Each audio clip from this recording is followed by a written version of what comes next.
I started the Burn Children Recovery Foundation in 1989 after learning that 280,000 children were burned in America.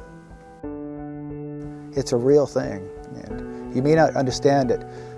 Burns may not be a big thing in your life, but if you don't see burn survivors in public, that's the problem. I didn't realize that a child being burned meant that they lost their fingers, or they lost their ears, or they lost their toes, or their entire body would basically be a big scar. And some kid will call them a monster. They're not a monster, they're just a kid that's been through a horrible experience. There's nothing wrong with them. They're still the same exact person on the inside. And they just want what every other kid wants, which is to be loved and accepted. Let me give you some insight of a burned child returning to society. He comes home from the hospital scarred. He feels kind of lost. It's gone. It's missing. And where do you go from there? You know, so they come home. They're talking about going to school. Now think about that. Think about going to school with scars on you. How fearful that would be. The anxieties start as soon as you wake up in the morning. As you approach that door to walk out, anxieties get worse because you're not clear of what kind of abuse you're going to get today. Because as a burn survivor, you know you're going to get some kind of abuse, neglect, negative response to your scars.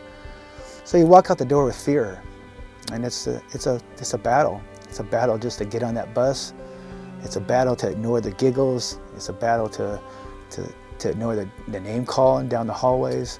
It's a battle, and it's something that you may not perceive of a burn survivor's struggles, but this is struggles. And as soon as they come home and shut the door, they can go, because now they feel safe with their family. But you know what? Tomorrow morning they got started again.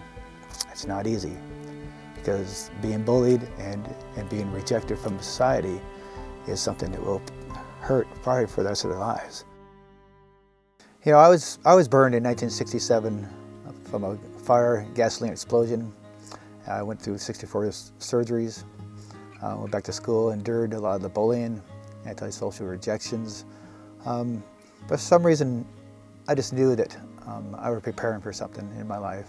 We're not just helping their burn child, we're helping the whole family. And I don't think very many people do that. They don't realize it's not just the burn child that's suffering, it's the whole family. Many families, after their children first are burned and leave the hospital, all their insurance has been used up, and they are just lost. There's a lot of parents sleeping in cars, eating out of ice chests. So this is what we provide for the families. We provide money for that, transportation costs, for the lodging, for the meals for the families while they're in the hospitals. It's very, very important. Hobby costs are real important. We want the kids to go back to what they love doing. We want them to still love life and so we help, you know, like we'll help pay for their hobbies like music or dance or cheer, or you know, if it's drawing. It's great to know that what we do, helping them through life and teaching them the skills they need, they're living full productive lives in being out there in public and not having any more issues, and that's what we strive for.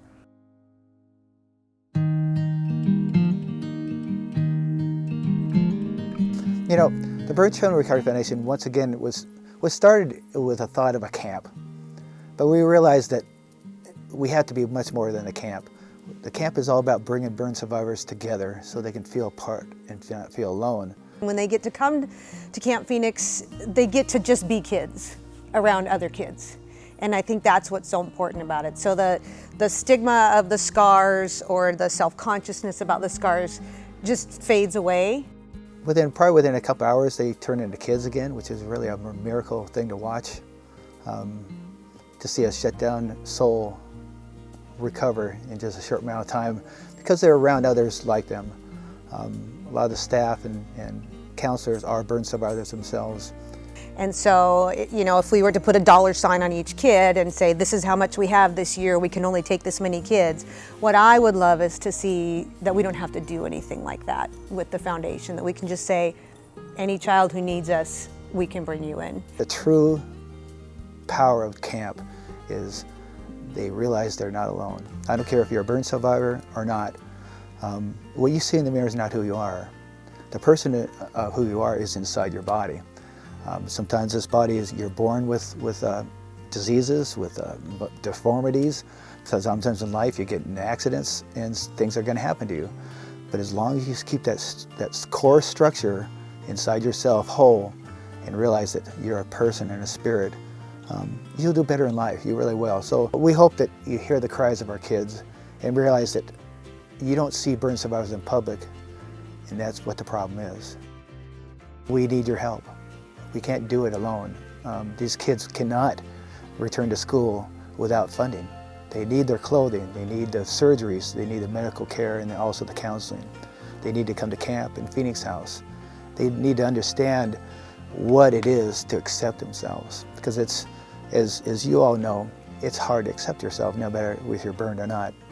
But you put scars on your face and your hands and try to accept yourself. It's a difficult thing.